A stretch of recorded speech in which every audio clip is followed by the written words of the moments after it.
विदेशी जमीन के बाद देसी सियासत की पिच पर जब उतरते ही प्रधानमंत्री मोदी ने विपक्ष के खिलाफ आक्रामक बैटिंग शुरू कर दी और कहा कि अगर आपको गांधी परिवार के बेटी और बेटी का विकास करना है तो कांग्रेस को वोट दीजिए, अगर आपको मुलायम सिंह के बेटे का भला करना है यानी अखिलेश बाबू का भला करना है तो उनको वोट करिए, तो फिर समाजवादी पार्टी को वोट दीजिए।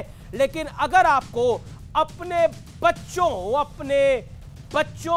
के बच्चों का भला करना है, अपने नातिन का भला करना है, अपने पोते पोतियों को भला करना है तो भारतीय जनता पार्टी को वोट दीजिए। इतना ही नहीं, 2024 के चुनाव का पूरा एजेंडा तय करते हुए प्रधानमंत्री मोदी ने परिवारवाद से लेकर भ्रष्टाचार तक, तुष्टीकरण से लेकर महागठबंधन तक चुनाव का टोन सेट करते हुए बीजेपी कार्यकर्ताओं को सत्ता की हैट्रिक का गुरुमंत्र दे डाला।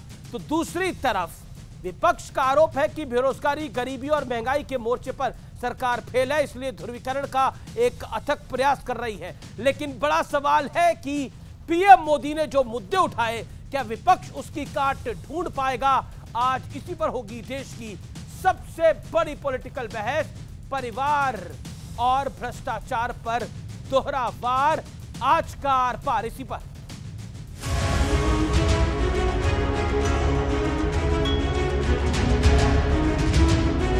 जिन लोगों को कुछ लोग गालियां देते थे, अब उन लोगों को आगे जाकर वो साष्टांग प्रणाम कर रहे हैं, नतमस्तक हो रहे हैं। मौका था मेरा बूथ सबसे मजबूत अभियान के तहत कार्यकर्ताओं से बात करने का, और प्रधानमंत्री मोदी ने इस मौके का कुछ इस अंदाज में इस्तेमाल किया। ये विपक्षी सब जो है वो किस चीज की गारंटी है? तो ये सारे मिलकर के कम से कम 20 लाख करोड़ के घोटाले की गारंटी है।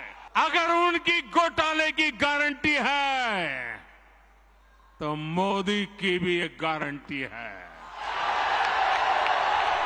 और मेरी गारंटी है हर घोटालेबाज पर कार्रवाई की गारंटी।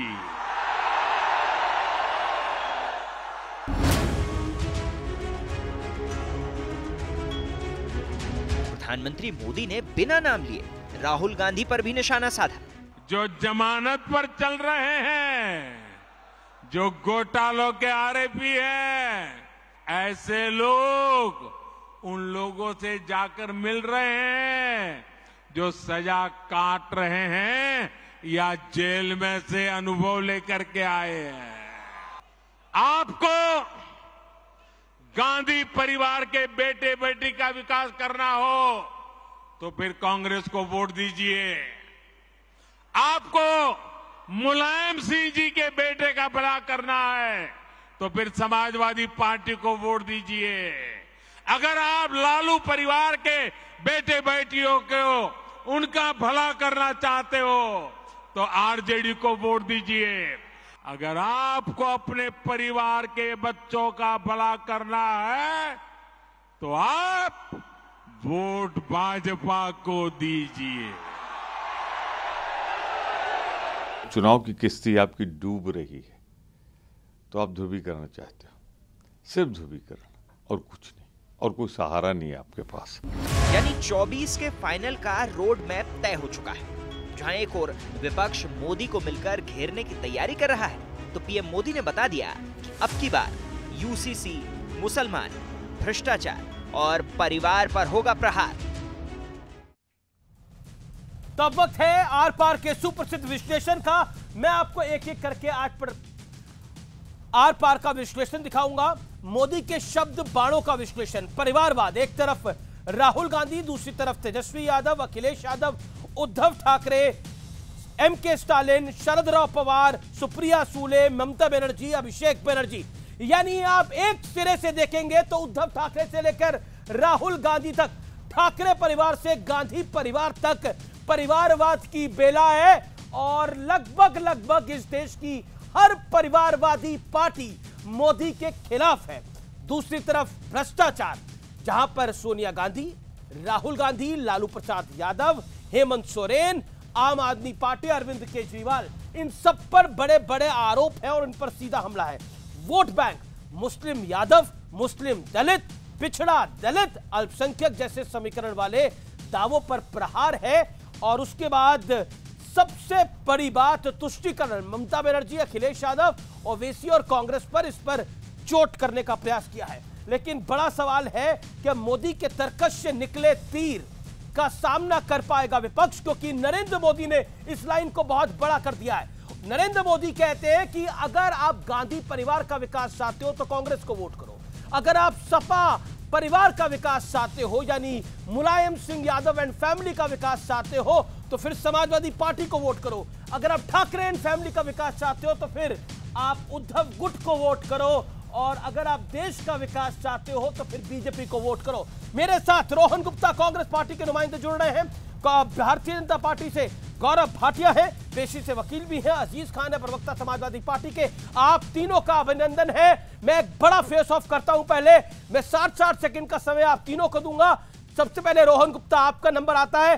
प्रधानमंत्री नरेंद्र मोदी ने आज स्पष्ट रूप से कहा है कि अगर आप गांधी परिवार का विकास चाहते हो तो कांग्रेस को वोट, और अगर आप देश का विकास चाहते हो, अपने पोते पोतियों का, अपने नाती नातिन का, अपने बच्चों का विकास चाहते हो तो भाजपा को वोट। बताइए।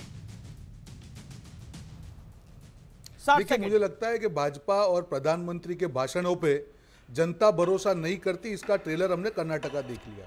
देखिए, मोदी जी के आप भाषण देखेंगे अमीश भाई, ऐसे काफ़ी उन्होंने 2022 में डेडलाइंस दी थी कि पूरे सारे देशवासियों को घर मिल जाएंगे, किसानों की आय दुगनी हो जाएगी, हमको हर घर में जल होगा, जल में नल होगा, नल में जल होगा, 5 ट्रिलियन की इकोनॉमी हो जाएगी। तो ये जितने भी वादे किए थे सारे जुमले साबित हुए। और कर्नाटक की जनता ने जब चुनाव हुए तब अमीश भाई यही 2 मुद्दे थे, बहुत बड़े मुद्दे थे जो भाजपा के खिलाफ थे। क्योंकि मैं कर्नाटका में रहा था, मेरे पास वो प्रेस नोट है जो मैंने खुद ने की है, जहां पे 224 में से 36 जो टिकट भाजपा की दी गई कर्नाटका में वो परिवारवाद का शिकार था। उसमें एक भी लिस्ट में आपको बताऊं, चाचा, मामा, ताऊ, जीजा, साला, सारे रिश्ते हैं इसके अंदर। तो भाजपा को जवाब तो मिल गया, जनता ने दिया। जिस पार्टी के 224 में से 36 कैंडिडेट परिवारवाद का शिकार हो, वो विपक्ष के ऊपर सवाल उठाते, जनता को जवाब देना है। उन्होंने कहा भ्रष्टाचार की बात की, 1.5 लाख करोड़ 5 साल में जनता की जेब से 40% में लूटा था और उसका खामियाजा उनको भुगतना पड़ा। तो मेरा सिर्फ ये कहना है परिवारवाद की बात हो। गौरव भाटिया, अब आपका रुख करता हूं। गौरव भाटिया, क्या आपको लगता है कि विपक्ष कहता है ये परिवारवाद की बात तो बड़ी पुरानी हो गई, कोई नई बात लेके आई है? कभी आप मुलायम सिंह यादव एंड फैमिली गिनाते हैं, प्रधानमंत्री ने स्टालिन एंड फैमिली गिनाया, उद्धव ठाकरे एंड फैमिली गिनाया, लालू यादव एंड सन्स गिनाया, गांधी परिवार का जिक्र किया, शरद राव पवार का जिक्र किया। वो बोल रहे हैं इसमें नई बात क्या है, ये तो सब पुरानी बातें हैं, इससे इस बार कुछ नहीं होगा।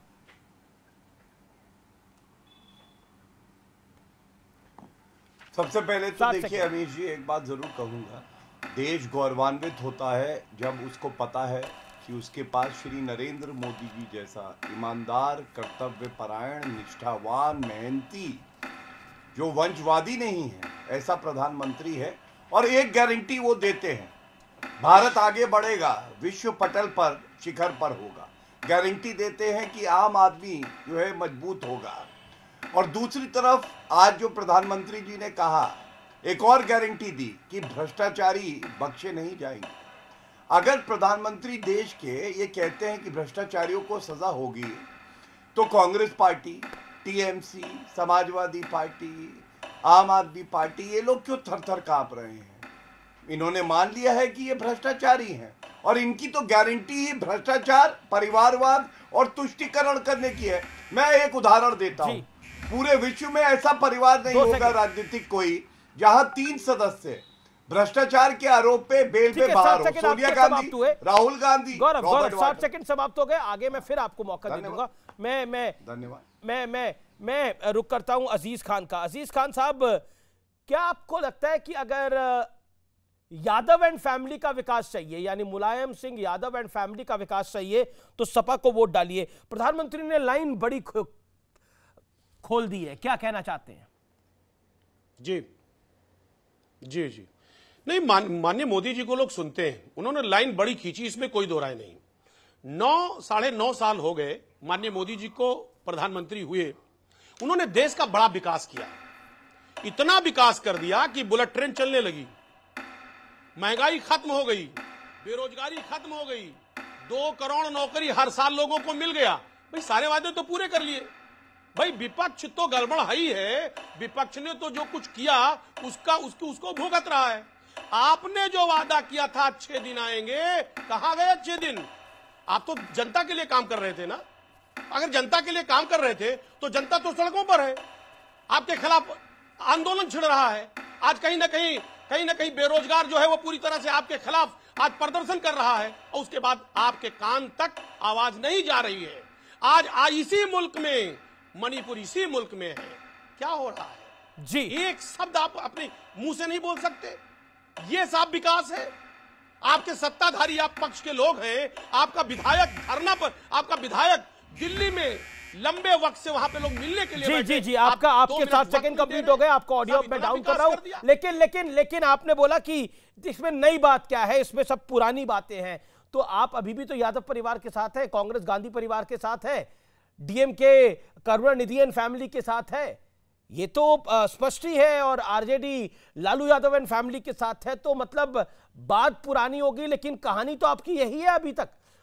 गौरव भाटिया, आपका रुख करता हूं मैं।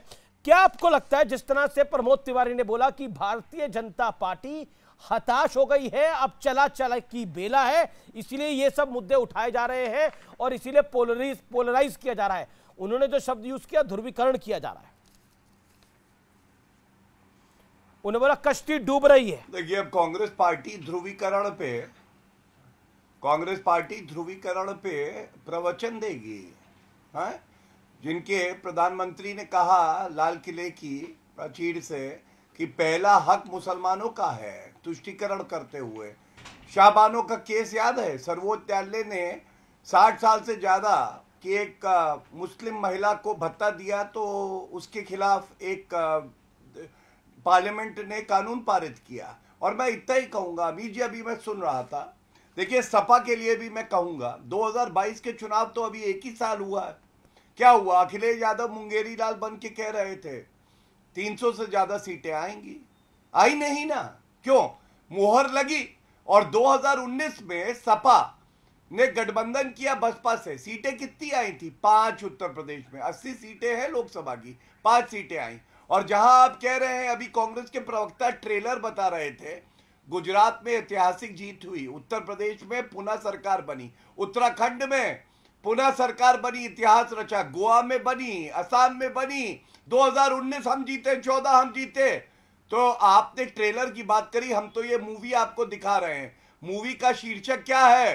भ्रष्टाचारी जेल में, बचने वाले नहीं है, इसीलिए आपको डर लगता है। और आपसे तो मैं ये पूछूंगा, सोनिया गांधी, राहुल गांधी, रॉबर्ट वाड्रा, तीनों बेल पे बाहर, भ्रष्टाचार के आरोप पे। आप लोग देश को नेतृत्व देंगे? रोहन गुप्ता, पॉइंट ये है, सबसे बड़ा महत्वपूर्ण पॉइंट ये है कि प्रधानमंत्री बोलते हैं कि एक तरफ भ्रष्टाचार की गारंटी है, और वो भी छोटा मोटा नहीं, 20,000 करोड़ के भ्रष्टाचार की गारंटी है, और वो कहते हैं गारंटी मैं भी लेता हूं इन तमाम भ्रष्टाचारियों को जेल में डालने का, और आप कहते हैं कि हमारे पीछे ईडी छोड़ देते हैं। प्रधानमंत्री मोदी उसी को ही अपनी सीडी बना रहे हैं। वो कह रहे हैं कि हम भ्रष्टाचार के खिलाफ वार करेंगे। बताइए क्या करिएगा? देखिए, मोदी जी की ये बात भी जुमला साबित हो रही है, और मैं मानता हूं मोदी जी बोलते हैं, अगर करके दिखाते तो शुरुआत करें। 9 साल में तो उनके सारी बातें जुमला साबित हुए, शुरुआत करें, 56 इंच की छाती दिखाए, और कर्नाटक में जो 1.5 लाख करोड़ का भ्रष्टाचार हुआ है उन्हीं की सरकार के, उसके ऊपर एक्शन लेके दिखाए, फिर जनता को उनकी बात पे भरोसा आएगा। ये सारे जो है पापी जो है भाजपा में ही क्यों जाते हैं? ऐसा तो कौन सा वॉशिंग मशीन है, साथ ही धुल जाते हैं? करके दिखाए ना, 1.5 लाख करोड़ का भ्रष्टाचार हुआ है, ऑन पेपर है, कर्नाटक में एक्शन ले, जनता भरोसा करेगी। देखिए, मुद्दा यहां पे अमीश भाई, आपका एक बड़ा शो है, मैं पूरी देश की जनता को कहना चाहूंगा कि कोई भी पार्टी, आज मोदी जी की बात पे देश ने भरोसा किया, अच्छे वक्ता है, बड़ी बड़ी बातें करते हैं, देश ने भरोसा किया, उन्होंने अपने शासन के वादों से लोगों का वोट जीता। उन्होंने कांग्रेस खराब है इसके लिए वोट नहीं मांगा था। आज आप 9 साल के बाद में देखेंगे इस तरफ मणिपुर जल रहा है, पूरे देश में महंगाई, बेरोजगारी, एक भी मुद्दे पे कॉन्क्रीट रिजल्ट भाजपा नहीं दे पाई है। और यहां पे उनके मेन लीडर कौन थे? कर्नाटक में मोदी जी थे, उनके सेशन में लड़ा गया, उनके नेतृत्व में लड़ा गया। हार क्यों हुई? और हम लोग खुश हैं। देखिए, विपक्ष होने के नाते मैं विनम्रता से इस बात का स्वीकार करता हूं कि मुझे खुशी है कि आज भी भाजपा हवा में है, आज भी 303 ओके, हवा में बीजेपी है। समझ में नहीं आ रहा कि ठीक है, जवाब ले लेते हैं, जवाब ले लेते हैं। हवा में भारतीय जनता पार्टी है, हवा में भारतीय जनता पार्टी है। आपके एक नेता कह रहे हैं कि बीजेपी की कश्ती डूबने वाली है, रोहन गुप्ता सेज की बीजेपी हवा में है। हम अहंकार से नहीं बोल सकते कि हम 300 कर हवा में है, किसका अहंकार है? जनता तय करती है। जी जी जी जी, Gaurav Bhatia, Gaurav Bhatia, sharp reply, Gaurav Bhatia, sharp reply, Gaurav Bhatia, Gaurav Bhatia. अब रोहन जी, अब फुल स्टॉप लगाइए ना। ओके, गौरव भाटिया, जवाब। देखिए, हवा से याद आया, राहुल गांधी नामक गुब्बारे में तो हवा भरते भरते थक गए ये प्रवक्ता बेचारे हैं, और उसके बाद भी उसमें इतने छेद हैं कि हवा निकल जाती है, राहुल गांधी नामक गुब्बारा उड़ता ही नहीं है अमीश जी। और ये हवा की बात करेंगे? अरे हवा में तो आप उड़ रहे हो, हवा हवाई राजनीति कर रहे हो, शर्म नहीं आती है? हम तो न्यूज 18 पर अमीश देवगन के सामने डंके की चोट पे कहते हैं 2 गारंटी। एक गारंटी 2024 में जनता पुनः श्री नरेंद्र मोदी जी को आशीर्वाद देके प्रधानमंत्री बनाएगी। दूसरी गारंटी 303 सीटों से ज्यादा आएंगी। मैं कहता हूं अमीश जी, दमखम है, रोहन गुप्ता से अभी पूछिए कितनी सीटें आएंगी कांग्रेस पार्टी की, सिर्फ पूछ लीजिए, मैं जानना चाहता हूं। और क्या राहुल गांधी जो विपक्ष इकट्ठा कर रहा है, ये अखिलेश यादव तो बता रहे हैं कि इस बार 80 में से 80 हमारी आएंगी। अखिलेश यादव सीटें बता रहे हैं, वो कह रहे हैं 80 में से 80 हमारी आ रही हैं। अच्छा, हाँ, मैं 10 सेकंड, मैं बड़ा व्याकुल था सपा की बात का उत्तर देने के लिए भी। हाँ, 10 सेकंड नहीं, 30 सेकंड लूंगा। सबसे पहले पिछले साल के विधानसभा चुनाव में 300 सीटें मुंगेरी लाल बता रहे थे, आई नहीं, 100 के आसपास ही आ पाई। और उसके अलावा आप इनसे पूछिए भ्रष्टाचारियों से, गोमती रिवर फ्रंट डेवलपमेंट घोटाला किया।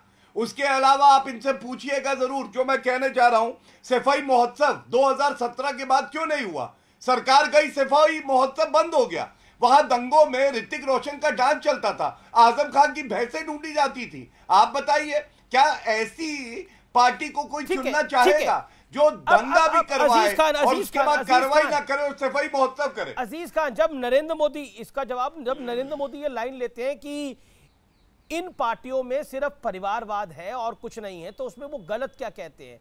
हम सब जानते हैं मुलायम सिंह, स्वर्गीय मुलायम सिंह जी का परिवार सेट हुआ है समाजवादी पार्टी में, लालू यादव जी का परिवार सेट है आरजेडी में, और मोतीलाल नेहरू जी का परिवार सेट है कांग्रेस पार्टी के अंदर, ठाकरे परिवार सेट है उद्धव ठाकरे गुट वाली शिवसेना के अंदर, करुणानिधि जी का परिवार सेट है डीएमके के अंदर। तो परिवारों की तो सेटिंग है ही वहां पर, तो इसमें आप ऊहापोह इतना गुस्सा क्यों हो जाते हैं? बात तो रियलिटी है ना, सच है ये। अगर इसमें कोई झूठ है तो बताइए। आपके पार्टी में तब से अब तक, यानी जब से आपकी पार्टी का उदय हुआ अब तक, अगर कोई गैर इस परिवार का अध्यक्ष रहा हो तो जानकारी दे दीजिए। आज मुंह बंद करिए गौरव भाटिया का, प्रधानमंत्री मोदी का। आप जी जी जी जी देखिए अमीश जी, पहली बात तो मैं गौरव भाटिया को यह बता दूं कि मुझे लग रहा सत्ता का नशा बहुत ठीक नहीं होता है और ये घमंड नहीं होनी चाहिए जी। ये परिवर्तन, सत्ता परिवर्तित होता रहता है। एक बात जान लीजिए, और कांट की हाड़ी बार बार चढ़ती नहीं है। हो गया, लोगों को आपने कहीं ना कहीं बड़े बड़े ख्वाब दिखा के, सपने दिखा के वोट ले लिया आपने। मेरे सवाल का बार बार नहीं, बदलाव आएगा जब जनता राज करने लगती है ना, तो जनता ऐसे सत्ताधारियों को उखाड़ कर तो आपके राज में जनता राज करती थी। दूसरी बात, आपकी सरकारों में जनता राज करती थी। मैं सवाल पूछ रहा हूं, आपकी सरकारों में जनता राज करती थी। सुनिए, अरे आपकी सरकारों में जनता राज करती थी। जब सत्ताधारी अहंकार, सुनिए, हाँ सर, मंत्री होते थे शिवपाल यादव, मुख्यमंत्री होते थे अखिलेश यादव, राज जनता का था। जनता, सुनिए ना सर, अरे सुनी नहीं रहे, सुनिए ना।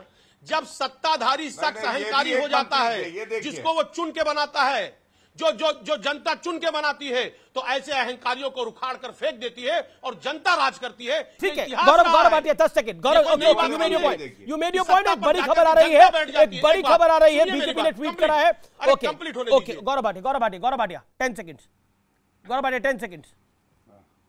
देखिए, सत्ता का नशा ये होता है कि आधा मुख्यमंत्री अखिलेश यादव जब मुख्यमंत्री थे, एक रेपिस्ट को, एक घोटालेबाज खनन मंत्री को हटाता है और 4 दिन बाद पुनः वो मंत्री बन जाता है। और सत्ता का नशा ये होता है मेरे भाई, जब आजम खां के जूते वर्दी से साफ कराए जाते हैं। सत्ता का नशा ये होता है कि जनता त्रस्त थी और उनकी भैंसे ढूंढने के लिए वर्दी को भेजा जा रहा था। आज योगी जी का राज जो है ना, उसमें हिम्मत रही है किसी की कानून तोड़ दे, ये फर्क आया है। और मोदी जी वो व्यक्ति हैं जिन्होंने दिखा दिया है कि आपकी राजनीतिक हैसियत क्या है। बसपा के साथ जाके मिल गए, 5 सीटें आई थी 2019 में, अब 3 सांसद है लोकसभा में आपके। बातें बड़े बड़ी करेंगे, अरे चादर है या रुमाल है, पहले जान लीजिए रुमाल है, हैसियत जानिए, उसके बाद Aziz Khan 15 second reply, 15 second reply. Sir ये कह रहे हैं ना, हैसियत तो उस वक्त पता चल गई और बीजेपी के लोगों ने पहचान लिया जिस दिन आपने किसानों को कुचल दिया। है ना लोकतंत्र, मैं कह तो रहा हूं कि आपके यहां लोकतंत्र है। उस दिन पता चल गई जिस दिन उन्नाव में आपके कार्यकर्ता ने एक बड़ी खबर आ रही है व्यूअर्स, मुझे रुकना पड़ेगा। इस समय बड़ी खबर आ रही है, बीजेपी के नेता प्रवक्ता डॉक्टर संबित पात्रा ने एक बड़ा ट्वीट कर डाला है और उस ट्वीट में संबित पात्रा ने बड़ा हमला बोला है, कांग्रेस पे वार किया है। डॉक्टर संबित पात्रा लिखते हैं इस ट्वीट में, घोटालों का मीटर बताते हुए राहुल गांधी की एक फोटो ट्वीट करी है। घोटालों का मीटर इनका कभी डाउन ही नहीं होता। मैं सीधा रुख करता हूं रोहन गुप्ता का। रोहन गुप्ता, पहले परिवार वाला वार और अब भ्रष्टाचार वाला वार, बताइए आप जाएं तो जाए कहां? अभी आप अपना, अमीश भाई, आप अपने शो को बड़ा शो बोलते हो और ट्रोल लोगों के ट्वीट को आप बड़ी खबर, ब्रेकिंग न्यूज बनाते हो। मुझे नहीं लगता इतना स्तर अपने को गिराना चाहिए। आपकी बहुत अच्छी डिस्कशन चल रही थी, उसको चालू रखिए। ये ट्रोल्स हैं, 15 बार तो पकड़े गए ऑनलाइन झूठ फैलाने के लिए, तो इनसे मैं डिस्कशन नहीं करना चाहूंगा। मुद्दा पता नहीं, मेरी बात एकदम से बंद हो गई, सहयोग था, क्या हुआ, मैं सिर्फ इतना कहना चाहता हूं, जब भी आप जनता के सामने, प्रधानमंत्री ने भी सेम ही बात बोली है। बोलिए। नहीं, मैं बता रहा हूं आपका शो बड़ा है। नहीं, आपका शो बड़ा है, तो मैं आपको बता रहा हूं कि जनरली झूठ बोलने वालों का डिस्कशन नहीं होना। ठीक है, आपकी मर्जी में आपको चेंज नहीं कर सकता हूं। मैंने अपनी बात, मेरी शायद आधी रह गई, आप फोन कट गया, पता नहीं क्या हुआ मुझे। मैं सिर्फ इतना कहना चाहता हूं अमीश भाई, जनता समझदार है। आप विपक्ष के सामने 5 उंगली उठा के वोट नहीं जीत सकते। जिस परिवारवाद की आप बात कर रहे हैं, हमारे आपको तो कम पड़ा हो तो हमारे वहां से नेताओं को इंपोर्ट कर करके आपने मंत्री बनाया हुआ है। मैं आपको कम से कम 4 सरकार करूं, वहां पे इंपोर्टेड है, परिवारवाद को इंपोर्ट करके मंत्री बनाया। जब आप एक उंगली किसी के सामने रखते हैं, तब आप बीच में मत बोलिए प्लीज। एक उंगली आप ऐसे करते हैं तो 4 उंगली आपके समय होती है। दूसरा, आपने कहा, आप हमेशा डिबेट होती है अमीश भाई, आप कहते हैं अरे ये तो फिर आप जीतते क्यों नहीं। मैं आपको यही वापर एग्जांपल कर्नाटक पे लेके जाता हूं। यही 2 मुद्दे, परिवारवाद और भ्रष्टाचार, ये भाजपा के सामने जनता ने वोट दिया है। आज वो लोग कौन से मुंह से बोलते हैं, जनता भी तो सोचेगी ना। भाइयों और बहनों करने से झूठ सच नहीं हो सकता है ना।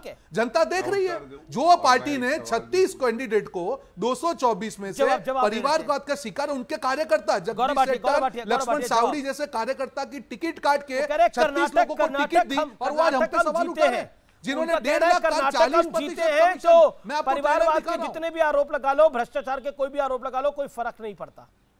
उनकी स्पष्ट लाइन है, कर्नाटक जीते। अरे अमीश भाई क्या बोल रहे हैं आप?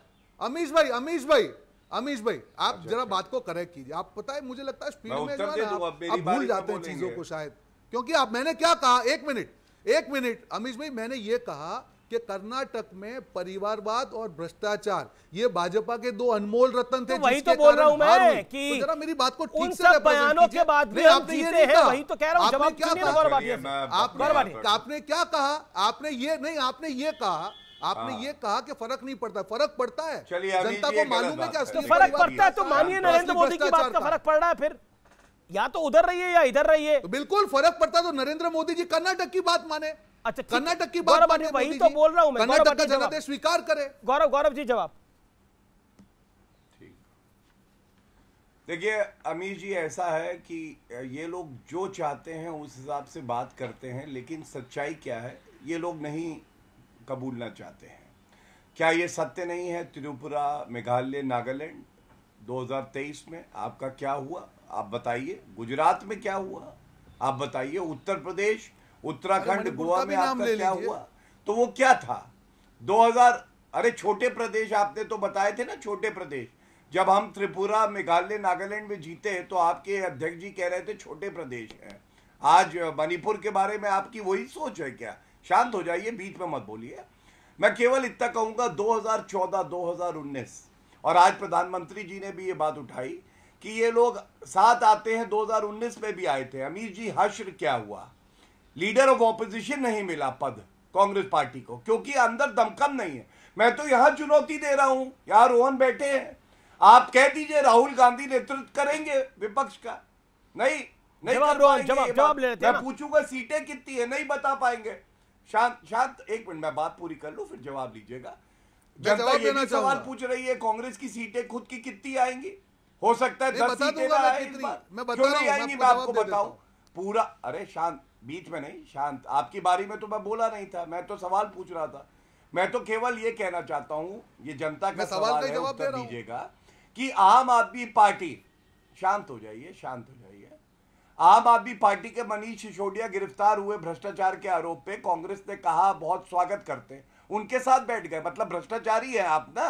और मैं आपसे ये पूछना चाहता हूं, राहुल गांधी ने टीएमसी को गलत कहा और अधीर रंजन चौधरी ने चोरों की पार्टी बताया, उनके साथ बैठ गए। मतलब कांग्रेस पार्टी चोरों के साथ बैठना पसंद करती है क्योंकि आप डकैत हो। ये माना जाए कि नहीं माना जाए, बताइए। रोहन गुप्ता जवाब।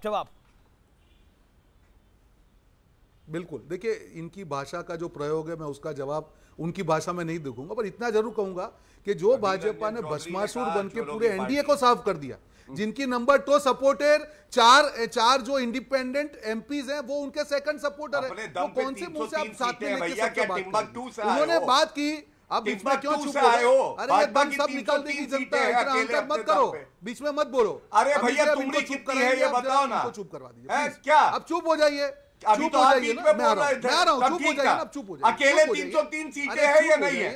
अधीर रंजन चौधरी ने चोरों की पार्टी टीएमसी को बोला कि नहीं बोला? मनीष सिसोदिया की गिरफ्तारी का कांग्रेस पार्टी ने स्वागत किया कि नहीं किया? चुप करवाइए, मैं जवाब दे दूं।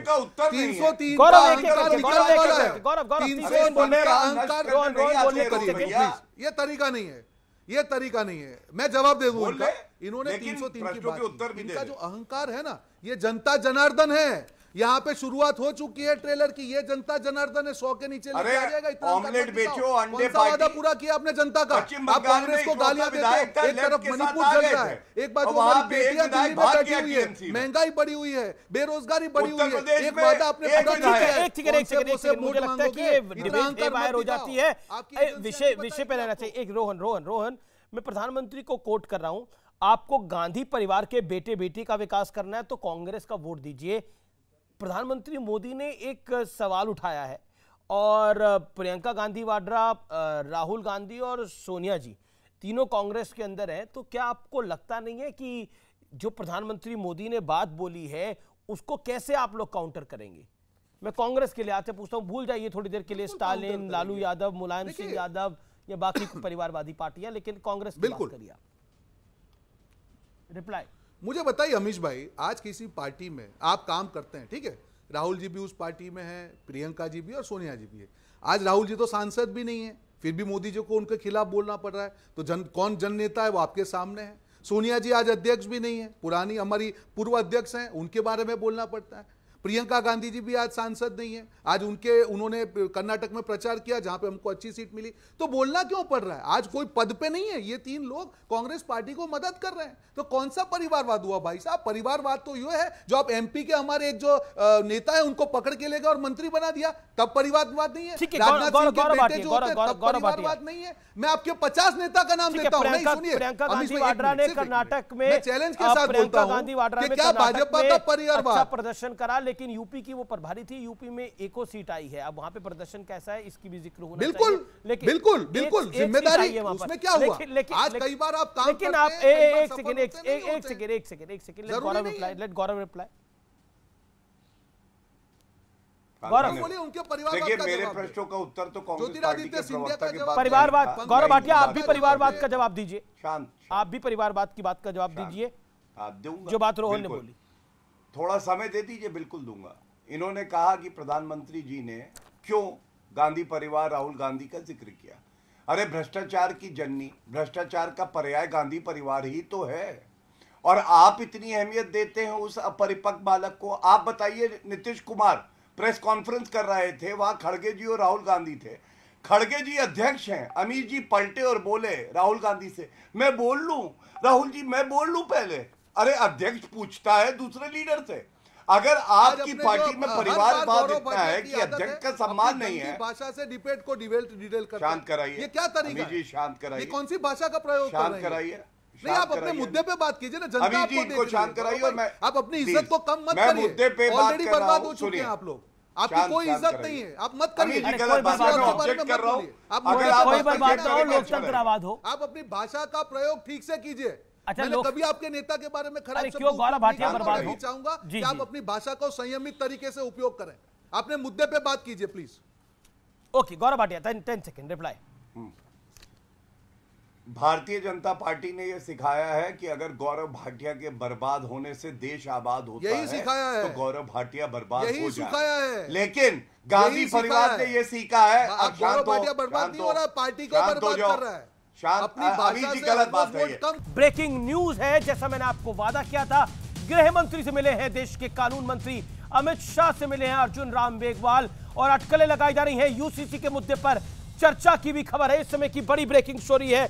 मेरे साथ बातचीत करने के लिए इस समय गौरव भाटिया है, मेरे साथ वारिस पठान है, मेरे साथ सैयद रिजवान है, और मेरे साथ इस चर्चा में शादाब चौहान भी जुड़े हुए हैं। मैं वारिस पठान आपकी बात आता हूं। यूसीसी पर बड़ी बैठक चल रही है, सूत्रों के हवाले से खबर आ रही है अर्जुन राम मेघवाल गृह मंत्री अमित शाह से मिल रहे हैं। प्रधानमंत्री ने आज साफ तौर पर कह दिया है कि कंफ्यूजन फैलाने की कुछ लोग कोशिश कर रहे हैं। क्यों? कंफ्यूजन फैलाने वालों में आप भी हैं क्या? देखिए अमीश भाई, प्रधानमंत्री जी ने बात की ट्रिपल तलाक के इशू पे, पासमानदा मुसलमानों के इशू पे, यूसीसी के इशू पे। अब यूसीसी कैसा ला सकता है यूनिफॉर्म सिविल कोड, बताइए। हमारा देश में आर्टिकल 29 जो है अनफेटल्ड राइट देता है एक इंसान को, जो प्लुरलिज्म और डिवर्सिटी की बात करता है प्रधानमंत्री को, वो पता नहीं है। अब यूसीसी के अंदर हिंदू अनडिवाइडेड फैमिली जो HUF, उसके अंदर हर साल 3000 से ज्यादा करोड़ रुपए का देश को नुकसान हो रहा है, क्योंकि वो तो सिर्फ हिंदुओं को दिया गया है, मुसलमानों को नहीं दिया गया है। तो क्या प्रधानमंत्री HUF को हटा देंगे?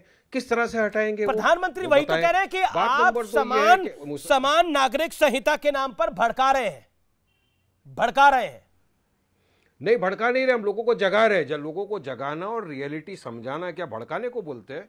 जो कानून बताना, अगर आर्टिकल 29 का मैं उल्लेख कर रहा हूं, जो डिवर्सिटी की बात करता है, मिस इन्फॉर्मेशन भड़काना होता है। हो गया, मैं हिंदू अनडिवाइडेड फैमिली की बात कर रहा हूं। नहीं, भड़काना नहीं होता, लोगों को समझाना होता है। भड़का तो बीजेपी रही है 2024 गौरव भाटिया लग गए वो लोग, तो पोलराइजेशन पे आ गए। ट्रिपल तलाक, पासमानदा मुसलमानों की इतनी फिक्र थी आपको, उनके तो घर के अंदर बुलडोजर आप चला रहे हो, उनके खाने पीने से आपको तकलीफ है, उनका तो रिजर्वेशन भी आप खत्म करने की बात कर रहे हो। तो किस तरह से आप बता रहे हो कि सबका साथ, सबका विकास, सबका विश्वास? अरे तो अपराधियों पे नहीं चला रहे, पसमानदा मुसलमानों को जिनको प्रधानमंत्री गले लगा रहे हैं उनकी घर पे चला रहे हैं वो। और प्रधानमंत्री यहाँ बोलते हैं कुछ है, अमेरिका में जाके बोलते हैं महाराष्ट्र के अंदर मॉब लिंचिंग हो रहा है, लड़के को मार दिया, एक लड़के को मार डाला अमीश भाई, दूसरा लड़का हॉस्पिटल के अंदर सांसें गिन रहा है अपनी, गाय के नाम के ऊपर सिर्फ। गौरव भाटिया, गौरव भाटिया, धन्यवाद। देखिए अमीश जी, सबसे पहले तो मैं हमेशा से कहता हूं कि असदुद्दीन ओवैसी बैरिस्टर कम है, शरियास्टर ज़्यादा है। कुरान तो पढ़ते हैं, संविधान नहीं पढ़ते।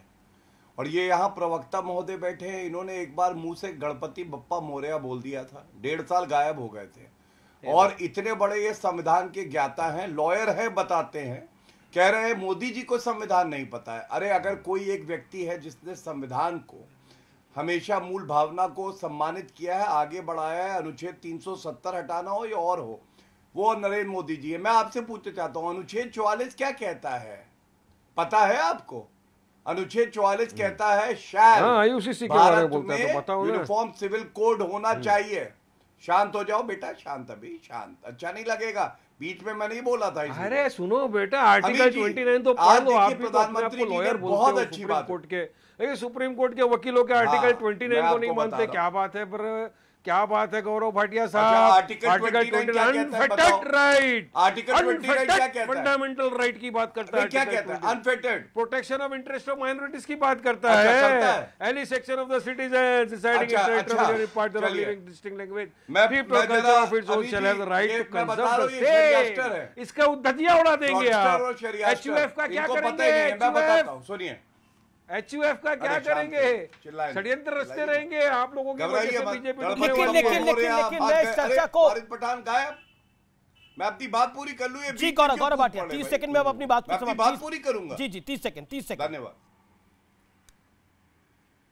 देखिए, संविधान निर्माताओं ने कहा कि यूनिफॉर्म सिविल कोड होना चाहिए, अनुच्छेद 44, और प्रधानमंत्री जी ने भी कहा कि हिंदू मुस्लिम एक ही परिवार है ना हमारा ये देश। इसमें अगर अलग अलग कानून होंगे, हिंदू के लिए अलग, मुस्लिम के लिए अलग, तो कैसे चलेगा? और इससे मुसलमानों को, या जो मैं कहूं तुष्टीकरण की राजनीति करती है एआईएमआईएम, समाजवादी पार्टी, कांग्रेस, इन्हीं को क्यों परेशानी है? अरे सिख भी तो माइनॉरिटी है, जैन, बुद्ध, पारसी, क्रिश्चियन, इनको तो दिक्कत नहीं है। बल्कि मैं तो ये कहूंगा, अगर ओवैसी जी की डिग्री सही है तो लॉ कमीशन ने सुझाव मांगे हैं 14 जुलाई तक। सबसे पहले तो वहां सुझाव दे। टीवी पे आके बाइट देना बड़ा आसान है, संविधान पढ़ना उन्हें मुश्किल लगता है, सुझाव देना मुश्किल लगता है। और अंत करूंगा एक बात कह के, समय की पाबंदी है, समय की पाबंदी है। ओके, आपने अपनी बात रखा। ओके, मैं रिजवान अहमद की बात करता हूं। रिजवान अहमद बड़ा पॉइंट ये है, क्या आपको लगता है कंफ्यूजन कौन फैला रहा है और डिल्यूजन कौन फैला रहा है? रिजवान अहमद जी, शुक्रिया अमीश भाई। जय हिंद, वंदे मातरम। देखिए, जब यूसीसी आएगा तो मुसलमान को, सिख को, ईसाई को, हिंदू को, किसी भी ट्राइब को, बौद्ध को, सबको बोलने का अधिकार है। मैं मानता हूं इस बात का, लेकिन खुदा के वास्ते मुसलमान सारी माइनॉरिटी के प्रवक्ता ना बने। भैया अपनी बात करो। सिख क्या करेगा, ईसाई क्या करेगा, ट्राइब क्या करेगा, दलित क्या करेगा, जैन क्या करेगा, वो तुम उन पर छोड़ो। उनके पास प्रवक्ता हैं, वो अपनी अपनी बात रख लेंगे। सिर्फ बात करते हैं मुसलमान की। हमारे वारिस भाई ने बोला हिंदू अनडिवाइडेड फैमिली से देश को नुकसान हो रहा है। बिल्कुल नहीं होना चाहिए, यही तो फायदा है यूसीसी का। यूसीसी सिर्फ मुसलमान के लिए नहीं है, यूसीसी इसलिए है कि अगर कहीं और भी किसी का कोई अनैतिक लाभ हो रहा है जो समाज और देश के खिलाफ है, वो सारी चीजें एक प्लेटफॉर्म पर आएंगी भाई। तो अगर कोई हिंदू लॉ की वजह से कोई नुकसान हो रहा है, वो भी ठीक होगा। पर आप बात सिर्फ इस्लाम की करो, मुसलमान की करो। इस्लाम क्या है? हमारा आर्टिकल 29 हमें इजाजत देता है ईमान की, अल्लाह एक है, रोजे की, ज़कात की, फितरे की, हज पे जाने की, टोपी लगाने की, अपने हिसाब से निकाह करने की। बात खत्म हो गई। इसको कौन डिस्टर्ब कर रहा है? कोई डिस्टर्ब नहीं कर रहा है। हां, कुछ ऐसी चीजें होंगी जो सारी चीजें एक प्लेटफॉर्म पर आ जाएंगी। उससे इस्लाम कैसे खतरे में आ जाएगा? इस्लाम तभी खतरे में आएगा जब यूसीसी ये कहेगा कि वारिस पठान को, शादाब चौहान को, रिजवान अहमद को नमाज छोड़ के अब ब्रह्मा, विष्णु, महेश को सजदा करना होगा। तब तो इस्लाम खतरे में आएगा। जब तक हमारे ऊपर ऐसी शर्त नहीं लग रही है तो मेरे हिसाब से तो इस्लाम खतरे में है नहीं। ठीक है, बात खत्म हो गई। ठीक है। शदाब, क्या आपको लगता है कि यूसीसी को धार्मिक चश्मे से देखना गलत होगा और इसी वजह से आज प्रधानमंत्री ने बोला कि इसको लेकर जो कंफ्यूजन फैलाने का कोशिश हो रहा है, भ्रम फैलाने का कोशिश हो रहा है, दैट इज रॉन्ग? ये तो बड़े अजीब बात है कि प्रधानमंत्री जी कह रहे हैं कि कंफ्यूजन, यानी कि शादाब चौहान, वारिस पठान, असदुद्दीन ओवैसी कंफ्यूजन पैदा कर देंगे। और बीजेपी क्लेम करती है उनके पास 10 करोड़ कार्यकर्ता है, वो लोग सच्चाई नहीं बता पाएंगे। प्रधानमंत्री के पास सारे जरिए हैं अपनी बात को कहने के, भड़काया जा रहा है। क्या 3 लोगों का मुकाबला भड़काया जा रहा है? पार्टी नहीं कर सकती? दूसरी बात यह कि आर्टिकल 25 और 29 से बढ़कर के 44 नहीं हो सकता गौरव भाई। और यह बात मैं आपको स्पष्ट कर रहा हूं कि जिस दिन यूसीसी आएगा, यूनिफॉर्मिटी भारत के डीएनए में नहीं है। हमारे पास ऑलरेडी आईपीसी है, सीआरपीसी है, कोई डिस्क्रिमिनेशन नहीं है। और लेकिन जब बात सिविल राइट्स की आएगी, जहां बात पर्सनल लॉज की आएगी, क्रिश्चियंस के अलग है, आदिवासियों के अलग है, दलितों के अलग है। अगर आप भारत के रिचुअल्स को खत्म करेंगे, भारत की आइडेंटिटी को खत्म करने का प्रयास करेंगे, तो उसका नुकसान होगा। दुनिया की ताकत नहीं कर सकती। और अगर कोई भी व्यक्ति कोई ऐसा कानून सरकार लेकर आएगी जो आर्टिकल 25 को वायलेट करेगा, फंडामेंटल राइट को वायलेट करेगा, पर तो कैसे करेगा? आप ये आप सोच रहे हैं, ये आप सोच रहे हैं, जैसे आप कह रहे थे कि जैसे आप कह रहे थे नागरिकता चली जाएगी, नागरिकता चली जाएगी। गई क्या नागरिकता? नागरिकता तो वही की वही है सबकी। ये आप सोच रहे हैं, यही तो झूठ है, यही तो आडंबर है। Okay Gaurav Bhatia reply to Shadab Chauhan. Sharp reply Gaurav Bhatia. Shadab और ओवैसी से नरेंद्र मोदी डरते हैं, मैं क्या करूं अब? मैं उत्तर देता हूं। देखिए, ऐसा है, पहले तो पीस पार्टी का कोई सांसद है नहीं, जितनी जानकारी मेरी है।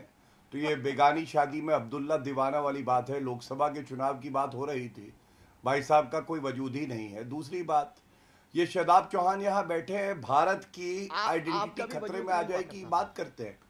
अफगानिस्तान शांत अफगानिस्तान में तालिबान राज आया था, इन्होंने एक ट्वीट किया था, बधाइयां, तालियां बजा रहे थे, कह रहे थे निजामे मुस्तफा का राज कायम करेंगे।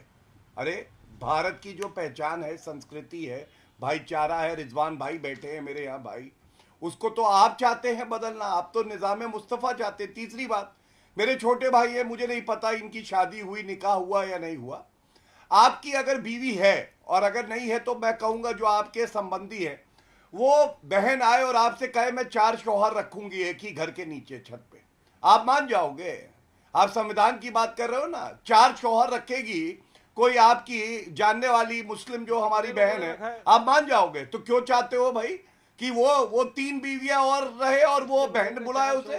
तुम उत्तर दे सकते हो? नहीं दे सकते। और अंत करूंगा एक बात कह के, सुप्रीम कोर्ट ने, अरे वारिस भैया आप रह लोगे, आप रह लोगे, कोई लॉजिकल नहीं है।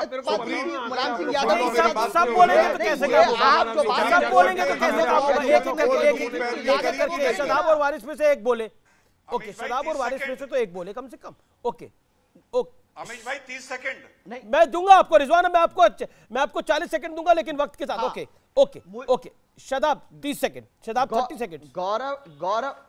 गौरव भाई को शादाब की बड़ी चिंता है, लेकिन उन 22 लाख बहनों की चिंता नहीं है जिनको उनके पतियों ने ना तो तलाक दिया है और ना ही उनके साथ रह रहे, उनको छोड़ दिया। उनके परिवार की चिंता ना प्रधानमंत्री को ना गौरव भाई को।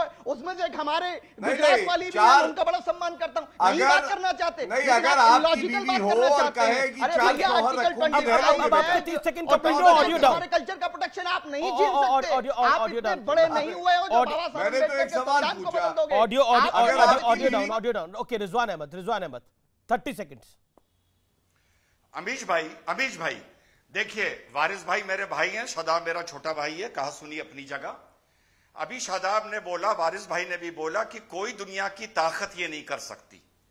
यही डायलॉग मैं सुन के बड़ा हुआ हूं। 1985 में शाबानों को जब अब खर्चा मिलना था, यही मैंने डायलॉग सुने थे, तब मैं बड़ा यंग लड़का हुआ करता था। तलाक के बिद्दत की बात आई, सायरा बोनाव की, मैंने यही डायलॉग सुने। 370 पे मैंने यही डायलॉग सुने। राम मंदिर पर मैंने यही डायलॉग सुने। तो यूसीसी मैं मानता हूं कि पेचीदा बात है, लेकिन मेरे भाई शादाब, मेरे भाई वारिस पठान, इस देश में बहुत से ऐसे काम ऑलरेडी हो रखे हैं जिसके लिए मुसलमानों ने कहा था कि दुनिया की कोई ताकत ये काम नहीं कर सकती। तो इतनी बड़ी बड़ी बातें बोलकर किसी को गुस्सा दिलाना और बलगलाने से कोई फायदा नहीं होता है। जो भी यूसीसी आएगा पहले फॉर्मेट सामने आने दो, जवाब ले लेते हैं, फिर बैठ के देखेंगे कि इस्लाम खतरे में है या नहीं है। अरे सुनिए, वारिस पठान मैं एक सवाल पूछता हूं, एक सवाल आपसे पूछ रहा हूं। यूसीसी में अगर सबको, अगर एक घर है, एक भारत है, तो 2 कानून क्यों चलेंगे? एक कानून होना चाहिए। वही तो मैं बोल रहा हूं, तो एचयूएफ हटा देंगे क्या मोदी जी? जो हिंदू डिवाइडेड फैमिली का वो है, गुजरात के अंदर तो एक कानून है कि जहां पर मुसलमान आदमी हिंदू के एरिया के अंदर घर नहीं खरीद सकता, वो कानून को हटा देंगे क्या? हाँ, कहीं पर स्टेट के अंदर गाय मम्मी है, कहीं पर गाय यम्मी है, उसका क्या करेंगे? हटा देंगे क्या? इसीलिए मैं बोलता हूँ ये नहीं कर सकते और ये संविधान को खत्म करने की बात है। लेकिन ये संविधान ये तो संविधान का ही हिस्सा होगा ना अमीश भाई, संविधान कैसे खत्म होगा? संविधान का तो हिस्सा होगा। Rizwan Ahmad article 25 unaffected fundamental right देता है। ये देखिए डिवर्सिटी भाई एक बात सही कह रहे हैं, खत्म करने के लिए मोदी जी अमीश भाई देश का ध्यान भटकाने के लिए। तो चलो 2019 के चुनाव के पहले भी इन्होंने बोला था हम आएंगे सरकार के अंदर यूसीसी को खत्म कर देंगे। अरे नहीं कर सकते, संविधान के अंदर इसका वो नहीं कर सकते। संविधान निर्माता ने ये बात बोली है। एक मैं इस पर आऊंगा। Okay Rizwan 10 second Rizwan 10 second Rizwan Ahmad audio down. Rizwan 10 second.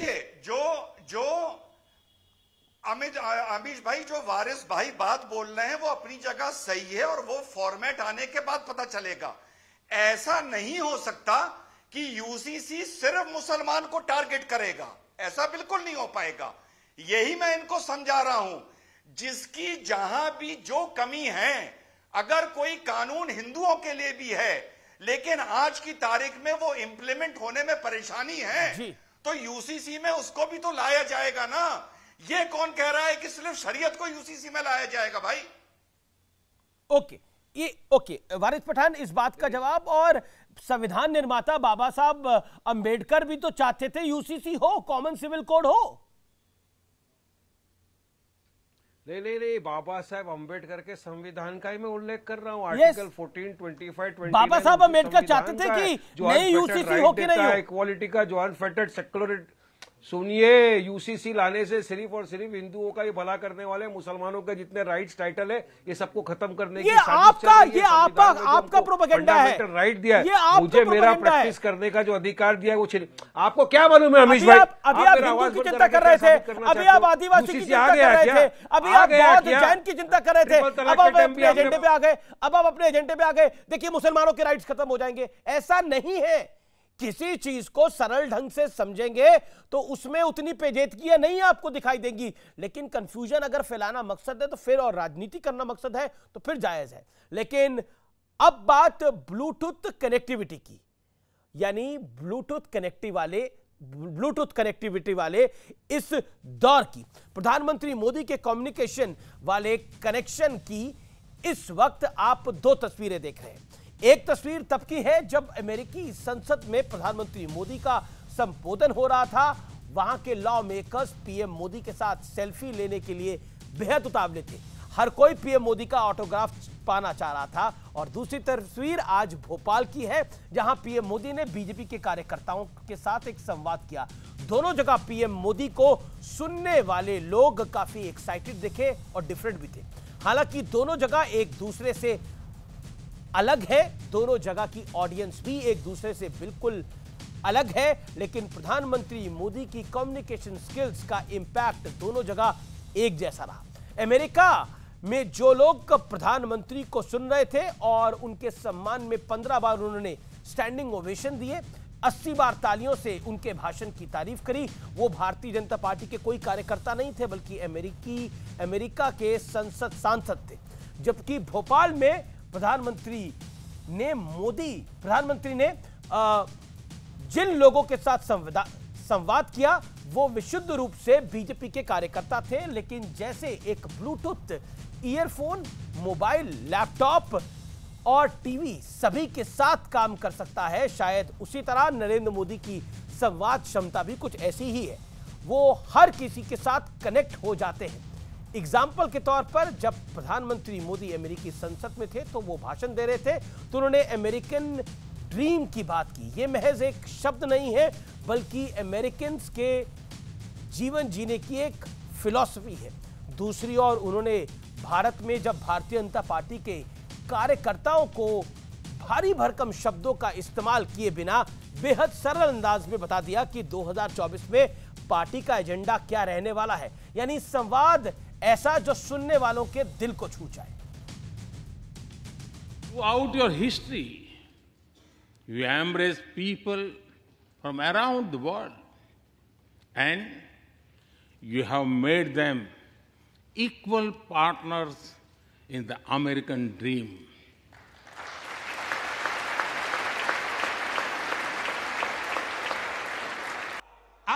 Chauhan की घोटाले की गारंटी है तो मोदी की भी एक गारंटी है।